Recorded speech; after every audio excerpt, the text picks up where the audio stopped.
Cuomo trying to appeal to Republicans and trying to appeal to that message that Trump did last year, affordability, et cetera, and again, anger against you, is something that could make the polls a lot closer than we hope. And also, can you talk a little bit more about this? Will make a difference. You know, we have long known that Andrew Cuomo is Donald Trump's puppet in this race. What we did not quite expect is for him to become his parrot in the final days as well. We have heard words from a former governor of this state that we would imagine they were coming from the president of this country.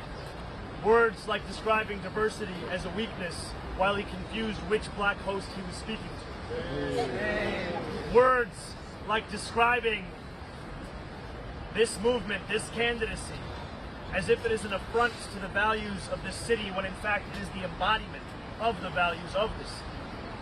And I think what President Trump's remarks show us last night is what many of us have long known and feared, which is that when you are too busy cashing the checks of the billionaire donors who gave us the second term of this president, you will not be able to stand up to that same president.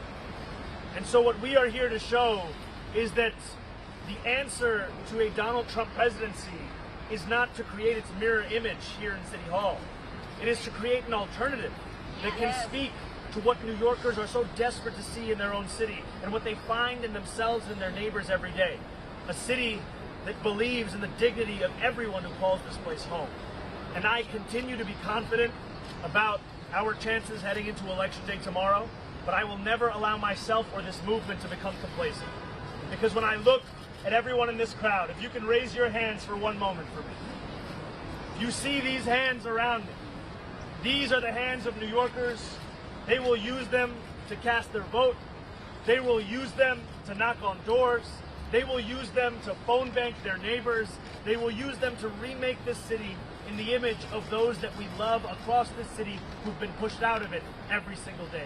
These are the hands I look to more than any poll, more than any prediction. It is these hands that will deliver us this. Hands up!